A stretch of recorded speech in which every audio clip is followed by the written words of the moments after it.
In part one of The Seventh Day, Hal Holbrook and guest experts faced the issues of origins. Are we the unplanned and accidental result of evolution through natural selection?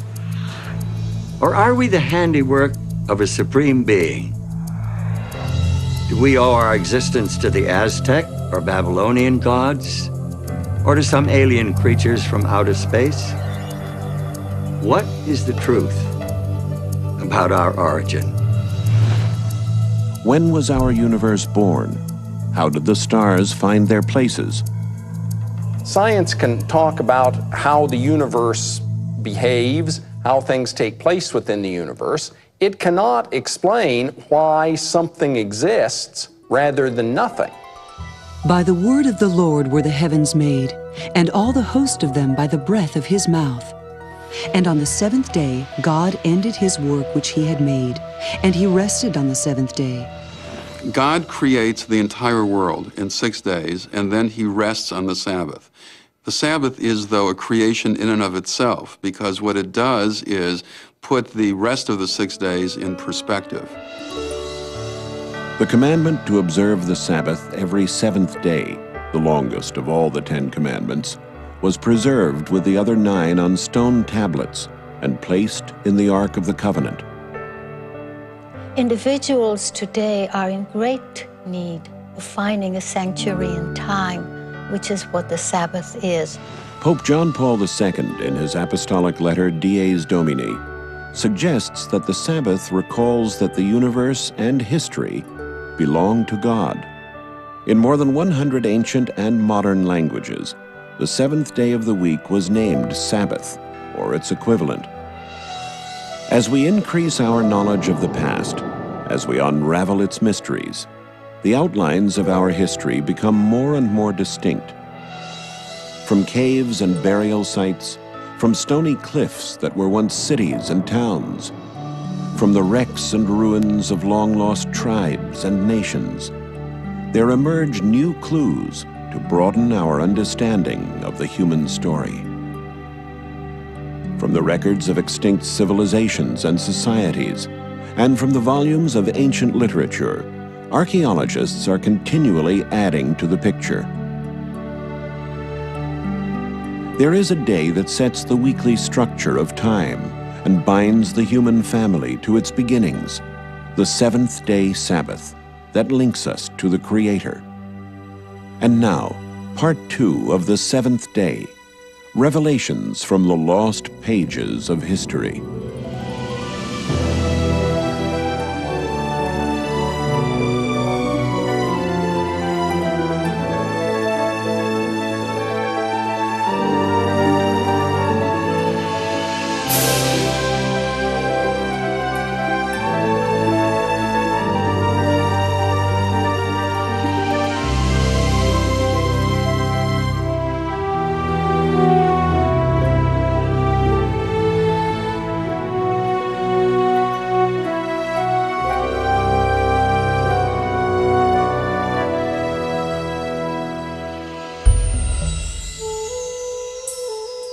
In the time when Jesus Christ walked among the Jews, it was his custom to attend the synagogue to worship and teach on the Sabbath day.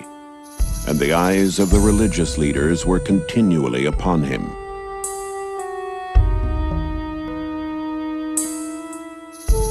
Some of the rabbis of his day argued with him over the proper way to observe the Sabbath. They waited to see if he would heal people on the holy day, so they might accuse him of breaking the Sabbath.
Hello, I'm Hal Holbrook. Welcome to part 2 of the 7th day, Revelations from the Lost Pages of History. What Jesus Christ did on that Sabbath 2,000 years ago was revolutionary indeed. By healing on that day, he won the hearts of the common people. This placed him in direct conflict with the Jewish leaders. By claiming himself to be the Lord of the Sabbath, he challenged their spiritual authority, a challenge that eventually led to his infamous trial and death on the cross.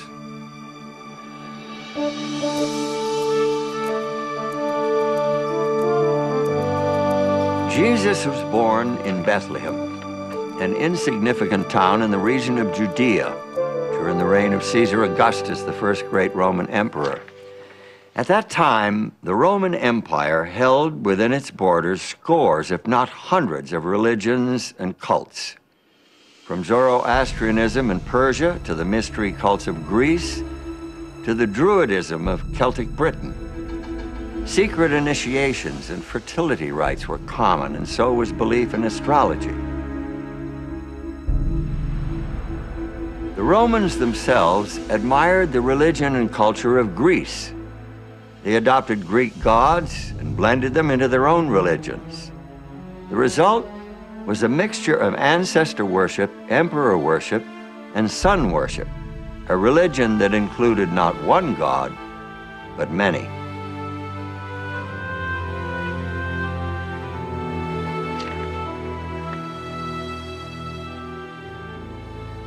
The Jews, on the other hand, worshipped only one god. Though surrounded by the images of Greek and Roman deities, they served a God they couldn't see. They had no icons or images to represent him. They had no initiations or fertility rites. Instead, they had a day that set them apart, a day without equal in any other religion, a 24-hour period devoted completely to their God. The Jews had the Sabbath. After the Exodus from Egypt, God made a covenant with Israel, and part of that covenant included the Ten Commandments with the commandment to keep the Sabbath, the 7th day of the week, as a memorial of his creation and of his redemption from Egypt. By keeping that Sabbath, which was a sign between God and Israel, they were reminded that he was their God and they were his people. You shall surely observe my Sabbaths, for this is a sign between me and you throughout your generations, that you may know that I am the Lord who sanctifies you. It's safe to assume that the Jews of the first century knew and read the Ten Commandments. The Ten Commandments told them, just as it tells us, that the Sabbath is a memorial to God's creation of the world in 6 days, and also is a memorial to the Exodus from Egypt. For Jews of the first century, the Sabbath was a time of intense spirituality. They related to God who created the universe in 6 days and rested on the 7th, so they too rested on the 7th. As well, in Jewish liturgy, they reflected on the fact that God took them out of Egypt, so the Sabbath became for them a celebration of their freedom. Observance of the seventh-day Sabbath was the unmistakable mark of a Jew. It set him apart from everyone else. It couldn't be hidden. In the eyes of Greek and Roman observers, the Jewish observance of the Sabbath was one of the peculiarities of the Jews. Here is a people that does not work every seventh day, and the Greeks and Romans had nothing comparable to this. First century Jews took advantage of the Sabbath in that they couldn't work and instead rejoiced. They would have a wonderful candlelit dinner on Friday night, often with 2 loaves of bread to commemorate the manna that fell in the desert in the biblical period. They would, on Saturday, probably attend the synagogue where they had the opportunity to see and perhaps gossip with their friends. And from the evidence that we have, they studied the Torah and worshiped together. Outside observers are repeatedly struck by the oddity of the Jewish refusal to do work on the Sabbath day. One philosopher, Seneca, even says that the Jews devote 1/7 of their life to idleness because they don't work on the Sabbath day. When Jesus arrived on the scene, the Sabbath was being crushed under the weight of arbitrary rules and regulations. The rabbis had turned Sabbath keeping into a meticulous science, devoid of meaning and joy. In the first century, Sabbath observance was a series of don'ts. They forbade the tying or untying of a knot, Cooking, writing more than one letter of the alphabet, the carrying of any burden, including something you might put in your pocket. and a lot of the day-to-day kind of work, like preparing skins and hides and the things that you would need for subsistence. They forbade the kindling of a fire or the extinguishing of a fire. And they forbade travel of more than 2,000 cubits beyond your dwelling place. 2,000 cubits would be about 4,000 feet. The Jewish way of Sabbath keeping was very legalistic. You couldn't move, you couldn't do anything. But Jesus saw that that was a distortion of God's plan for humanity.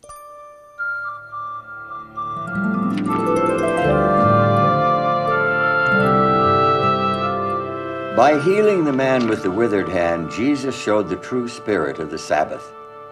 He rejected the rabbis' rules. He kept the Sabbath as taught in the ancient Hebrew scriptures. According to the Gospel of Luke, it was Jesus' custom to go into the synagogue and worship on the Sabbath day. He did keep the Sabbath, but he did not keep it according to the rules laid down by the Pharisees. In fact, he said the Sabbath was made for man and not man for the Sabbath. Whereas the Pharisees had said that the Sabbath was made only for Israel, and in fact, Israel was made for the Sabbath so that the Lord would have someone on earth to keep the Sabbath. When Jesus declared that the Sabbath was made for man, he was teaching a radical, disturbing concept. No wonder he provoked such strong opposition from the Jewish leaders.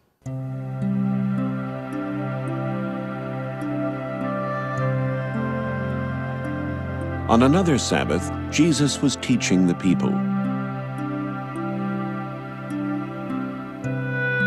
And there was a woman who had been ill and bent over for 18 years. And he called her to him.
Religious leaders were angry with Jesus for healing on the Sabbath, and they continued to conspire against him.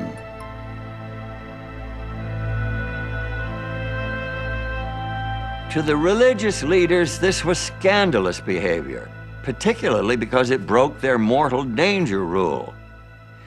The mortal danger rule said that there were some things you could do on the Sabbath only in life or death cases. You could save someone whose life was in danger, but you could not heal a chronically ill person on the Sabbath. That would have to wait for another day. But Jesus didn't want to wait another day. He was saying basically, you untie your animal so that your animal can rest on the Sabbath, but you are criticizing me for loosing this woman from her burden so that she can truly keep Sabbath for the first time in many, many years. It was a devastating argument. St. John, in his record of the life of Jesus, reports that for this reason the Jews were persecuting Jesus because he was doing these things on the Sabbath. They accused Jesus of breaking the Sabbath, and they were afraid that the people would follow Jesus, the nation would become a nation of Sabbath breakers, and this would incur the judgments and the wrath of God, and they would lose their nation. And it was this fear that led to the crucifixion of Christ.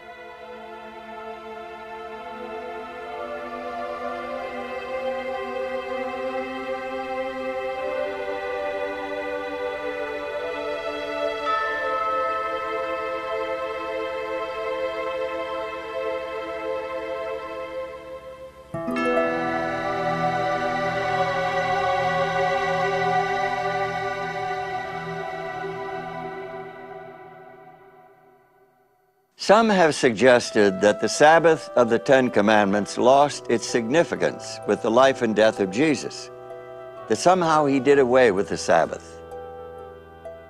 When he said the Sabbath was made for man and not man for the Sabbath, he could have said the Sabbath was given to Israel and is no longer necessary for people other than Israelites to keep, and maybe not even Israelites. He had all kinds of opportunities to say, the Sabbath isn't important, let's get rid of the Sabbath. But instead, all the controversies that he had with the Pharisees were not about whether the Sabbath should be kept, but how it should be kept. If ever there was a question about how to keep the Sabbath, Jesus gave the answer. The answer was the authority of the sacred scriptures, not following the human laws and traditions.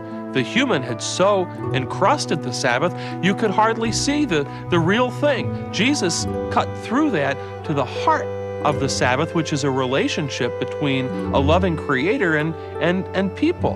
And so Sabbath, away from the secular activities, could be a day of action, a day of concern for your fellow beings, a day for fellowship, a day to spend more time with God, your family, your neighbors, your friends. Many devout Christians are surprised to learn that their own weekly day of worship is based on church rules and traditions, and not on the sacred scriptures. Some believe the Bible teaches that Jesus purposely violated the seventh-day Sabbath in order to make way for a new Christian day of worship. This idea lacks both biblical and historical support. Jesus didn't break the Sabbath of the Ten Commandments. What he did was to defy human customs and traditions, and by doing that, he showed what the biblical Sabbath keeping, the true Sabbath keeping, really was. Jesus Christ broke the Sabbath free from the traditions that had made it a rigid formality, and he restored its true purpose as a celebration of man's relationship with his fellow man and with his Creator.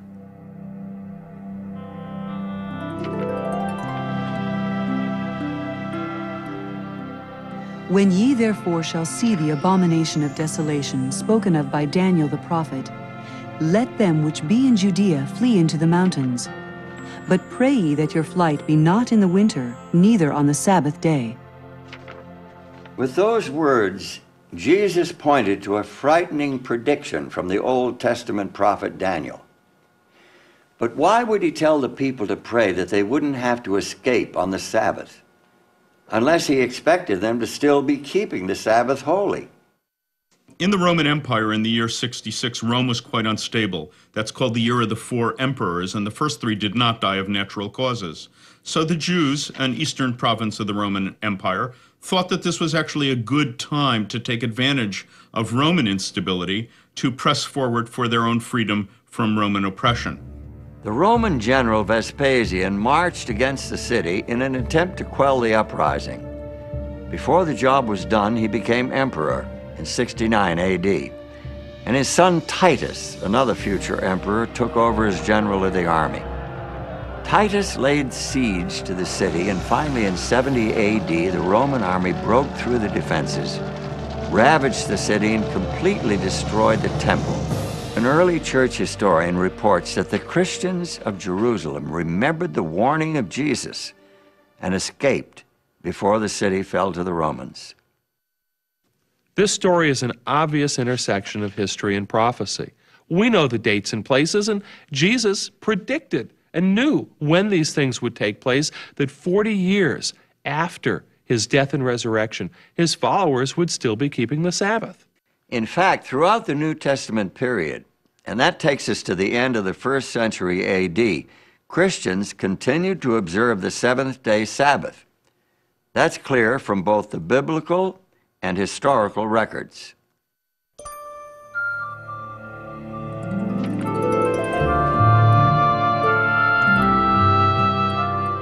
The early Christians saw the relation to Judaism not as a kind of a discontinuity, but as a progression. In fact, their religion was the fulfillment of all the hopes and expectations of the Old Testament. Christians did not see themselves as a new religion. They believed that they were Jews. They were the true Israel. They were the children of Abraham. If they were Gentiles, they were the children of Abraham by faith. One thing that Jews and Christians shared was an idea that God acts in history, that he acted at Sinai, at the Exodus, at creation, and the record of those actions is in the Hebrew Scriptures. The belief in the one God, a personal God, a loving creator in relationship with his creatures, this was at the heart of both Jewish and Christian theology. It was also at the heart of the experience of Sabbath keeping for them as a relationship with a loving creator. But for Christians, the life and death of Christ added a new dimension, a new reason for Sabbath keeping. So then, there remains a Sabbath rest for the people of God. With those words, St. Paul showed that Christian faith took the Sabbath to new heights. With the death and resurrection of Jesus, Christians had a new hope, a hope of deliverance from a world of sin. And the Sabbath, originally the memorial of creation, now also commemorated salvation and the spiritual peace that it brings.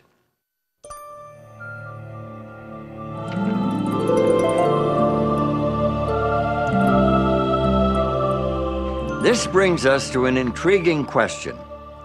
If the 1st century Christians observed the Sabbath of the Old Testament, the seventh-day Sabbath of creation and the 4th commandment, why do most Christians today observe Sunday?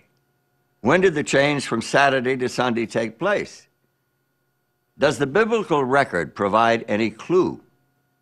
The first 4 books of the New Testament are among the oldest Christian documents. St. Mark wrote his book first, a report on the life of Christ.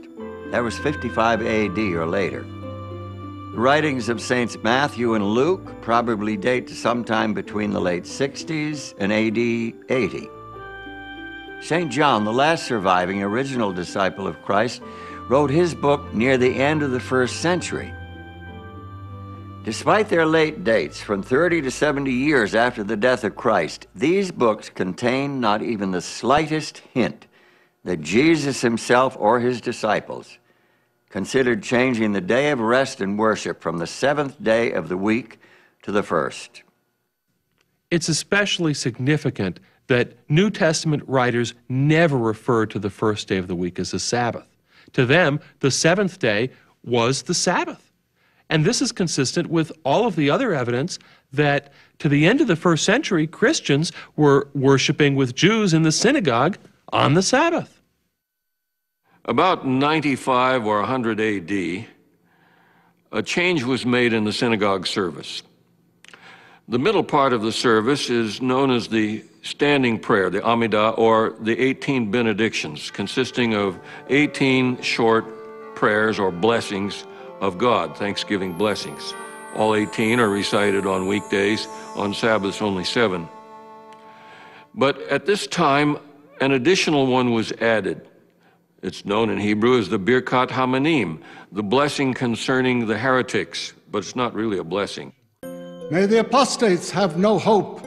May the dominion of wickedness be speedily uprooted in our day. May the Nazarenes and the heretics quickly perish and not be inscribed together with the righteous. Blessed art thou, the eternal our God, who crushes the wicked.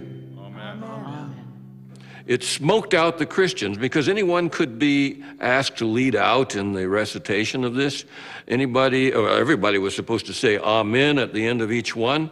And this made it very uncomfortable, in fact, impossible for Christians to participate in the Pharisee-led synagogue service from that time onward. The evidence of this synagogue prayer helped sharpen our picture of first-century Christians. It's clear that they were keeping the Sabbath right along with their Jewish brothers. So now the Jews were becoming less tolerant of Christians, but Christians themselves were beginning to question the value of their connection to Judaism. In the early church literature, Christians are really desperate to separate from Judaism and to distinguish themselves. As a result, there is the appearance of a great deal of anti-Judaism or anti-Semitism. Some of it is invective, nasty comments about Jews. Some of it is pushing away from what they saw as Old Testament religion. There were practical reasons for the Christians to distance themselves from the Jews. No doubt they were swept up in the current of anti-Jewish sentiment, not surprising given the level of conflict between Jews and the Roman Empire at the time. Although the Jews were scattered throughout the Mediterranean region and beyond, many of them still dreamed of a great Jewish nation and ultimate victory over their enemies. And in North Africa, around 115 AD, these dreams flared into violence. The Jews in the region of Cyrene had put a certain Andreas at their head and were destroying both the Romans and the Greeks. Many they sawed in two from the head downwards. Others they gave to the wild beasts, and still others they forced to fight as gladiators. In all, 220,000 persons perished. In Egypt, too, they perpetrated many similar outrages, and in Cyprus. Dio Cassius.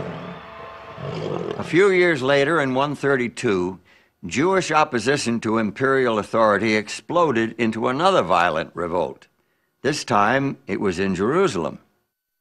Our ancient sources give us two reasons for the Bar Kokhba uprising. First, a prohibition by the Roman Emperor Hadrian, a prohibition against circumcision. Jews would no longer be allowed to practice circumcision. Second, the decision by the Emperor Hadrian to rebuild Jerusalem as a pagan city, the city of Aelia Capitolina. Imperial forces finally crushed the rebellion in 135. Hadrian banned Jews from Jerusalem and prohibited Sabbath keeping and other Jewish rites of religion. So there was strong anti-Jewish sentiment throughout the Roman Empire. Jews were the enemy. Christians didn't want to be associated with the Jews and thought of as the enemy. And the easy way to disassociate themselves was to renounce the Sabbath, which was a mark of Jewishness. So where and when did Christians first begin to observe an alternate day of worship? The lost pages of history lead us in a surprising direction.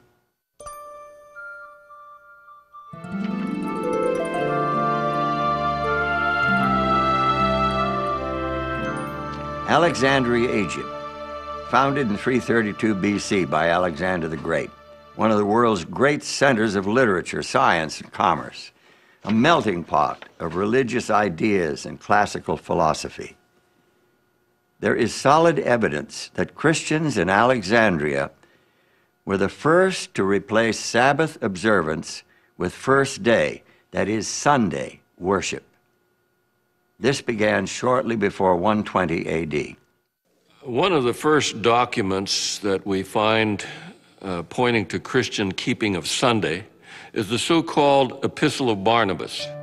Now, it is not the real Barnabas that we read about in the New Testament in the book of Acts. This is pseudo-Barnabas. It's a pseudepigraphon. It's falsely attributed to him. But it was written apparently by somebody in Alexandria in Egypt, where the tendency was to spiritualize everything. And that's what this Epistle of Barnabas does. It doesn't take anything literally. Barnabas believes that the Hebrew Scriptures is a gift to those who truly understand it. But he thinks the ones who understand it will not take it literally, but will understand it in a metaphorical or spiritual sense. Barnabas claims that he and his followers are observing the 8th day of the week, the day after the Sabbath, obviously Sunday. He condemns Judaism and everything associated with it, including observance of the seventh-day Sabbath. The Barnabas letter is the first evidence of Sunday being promoted as the Christian day of worship. But to find the real heart of the pro-Sunday movement, we have to shift our focus from Alexandria westward to the heart of the Roman Empire. It is in ancient Rome that we find the first description of early Christian Sunday keeping. It comes from Justin Martyr, a convert to the new faith. But Sunday is the day on which we all hold our common assembly, because it is the first day on which God, having wrought a change in the darkness and matter, made the world. And Jesus Christ, our Savior, on the same day, rose from the dead. Early Christian Sunday keepers needed a theological justification for keeping the first day of the week, and they found it in linking the first day to the first day of creation. In doing that, they were denying the authority of Christ, who declared himself to be Lord of the Sabbath, the seventh day of creation week.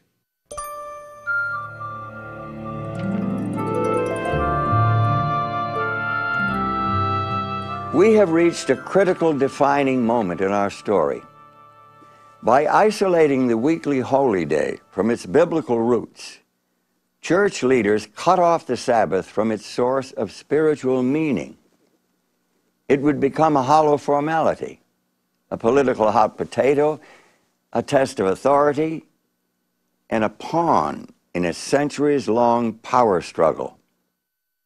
Sunday was an attractive replacement for Sabbath because Sunday was beginning to draw to itself a certain amount of aura because of new developments in the pagan religion that made Sunday the day of worshiping the sun and thinking of the sun.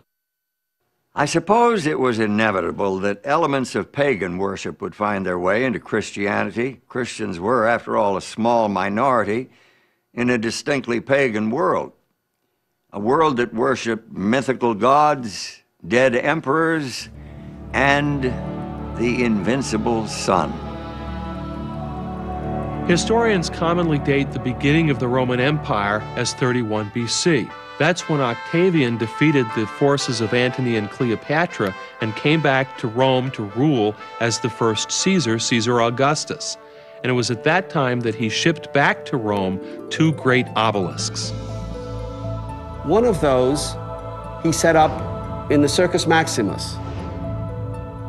You know, it was not only that it was dedicated to the sun god, but it was also a very visible sign that Rome had conquered Egypt, that the dedication on it said, Caesar Augustus dedicates this as a gift to the sun, but it also says, because Egypt has been conquered. And so the people who came to the Circus Maximus to watch the games could see not only this dedication to the sun, but also the realization that the Roman sun god had prevailed over the Egyptian sun god. Reports from the mid-1st century provide additional evidence of the popularity of sun worship. The notorious Emperor Nero commissioned a sculptor to create a statue nearly 115 feet tall, topped with a likeness of his own head in the style of the sun god. When Vespasian built his great amphitheater, which we call today the Colosseum, he took that enormous colossus is the ancient word for statue, that enormous colossus of Nero, changed the features on the face, and dedicated it to the sun god. Emperor Elagabalus was so devoted to his eastern sun god that he took the deity's name. He brought his god in the form of a black meteorite all the way from Syria to Rome and adopted an Eastern lifestyle. And so his Eastern dress and his Eastern orgies and his Eastern behavior brought Elagabalus to grief after 4 years. And even though his god was sent back, The black stone was shipped back to Syria. That sun worship continued. The ancient historian Plutarch reports how the Roman general Pompey went to the eastern Mediterranean to deal with a problem of pirates attacking commercial shipping. This is about 50 BC. Well, he conquered the pirates, captured them, brought them back to Rome. Turns out the pirates were worshippers of Mithras, the sun god.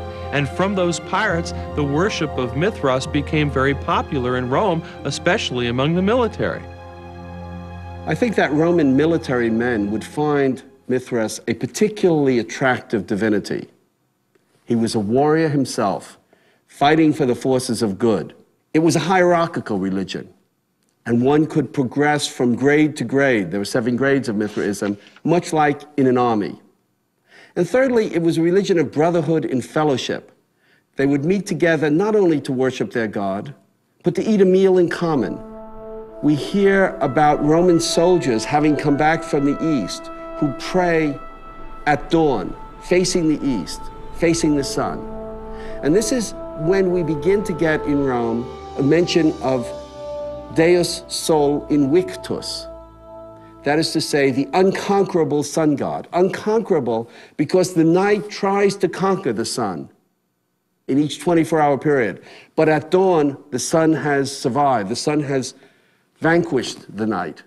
The importance of sun-worshipping cults in the Roman Empire is shown during the reign of Aurelian, who was emperor from 270 to 275 AD. He established a state religion that included the worship of both the emperor and Sol Invictus, the invincible sun. He tried to unify all religions under the sun god. Diocletian, who came to power in 284, was also devoted to the sun god. He maintained Aurelian's principle of a state religion and even declared himself to be a god. Eventually, he ordered the persecution of Christians.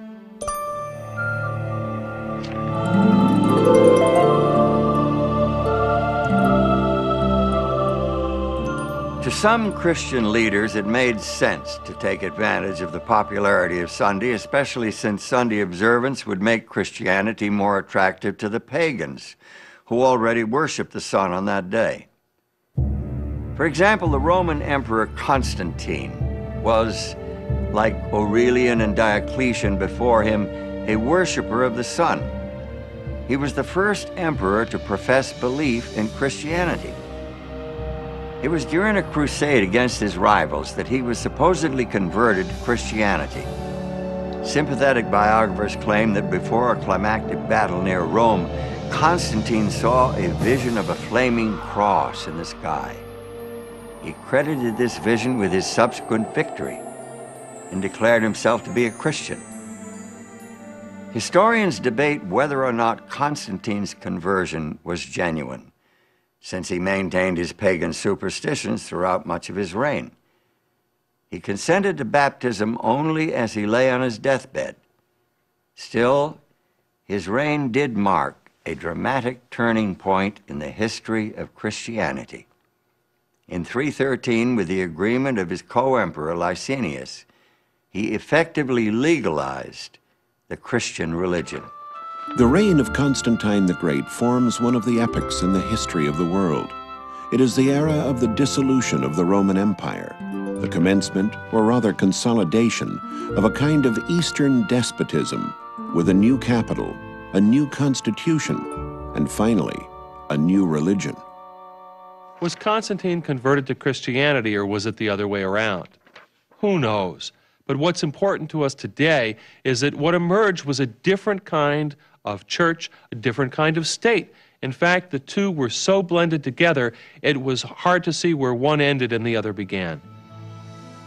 It seems that Constantine's personal religion was a mixture of Mithraic sun worship and Christianity. According to his Christian biographer Eusebius, he taught all his armies to zealously honor the Lord's Day, Sunday, referring to it as the day of light and of the sun, distinctly pagan terminology. Take a look at this passage from his famous Sunday Law of AD 321. On the venerable day of the sun, Let the magistrates and people residing in cities rest, and let all workshops be closed. In the country, however, persons engaged in agriculture may freely and lawfully continue their pursuits. The first law requiring people to celebrate on Sunday and rest on Sunday was a law promulgated by the Emperor Constantine in the year 321. And he does it without any reference to Christian theology or Christian ideas. He says to abstain from labor on the venerable day of the sun, which is an allusion to the fact that sun was becoming more and more the object of worship. So the first Sunday law requiring people to keep Sunday had no Christian flavor at all. Although Constantine promoted Christianity and built many, many Christian churches, he closed very few pagan temples. And we have a Roman calendar from the year 354, that's about 17 years after the death of Constantine, which has 4 separate festivals each year to the sun god. It shows that the sun god survived not only Constantine, but into the reigns of his immediate successors.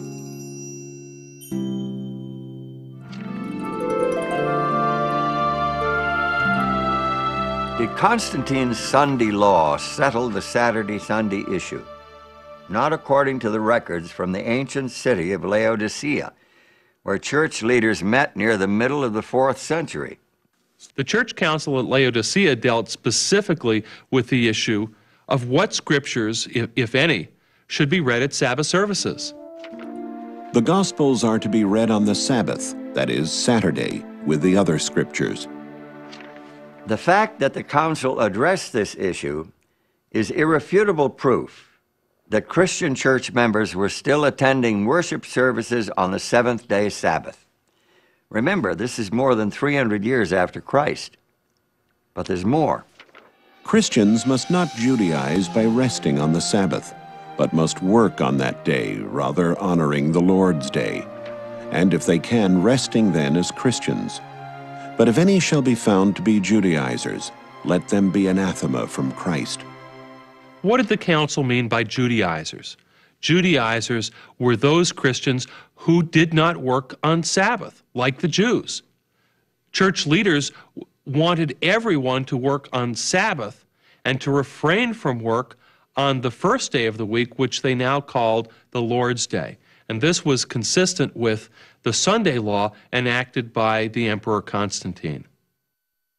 In spite of the popularity of sun worship and the Sunday laws of emperors, many Christians continued to worship on the 7th-day Sabbath.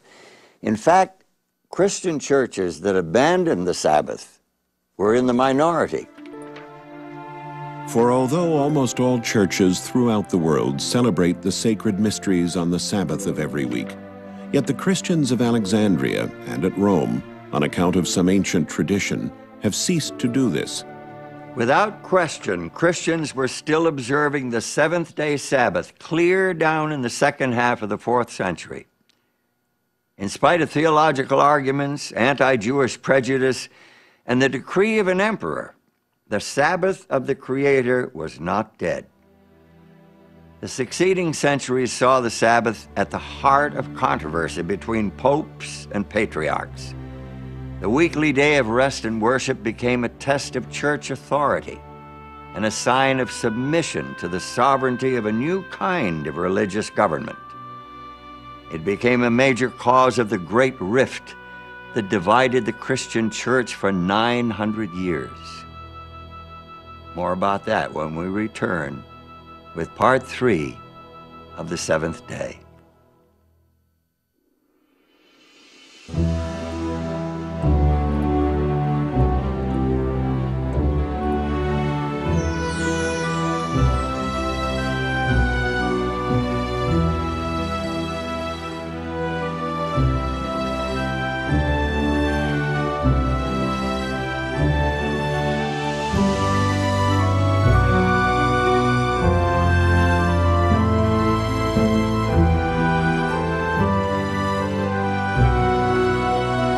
Thank you.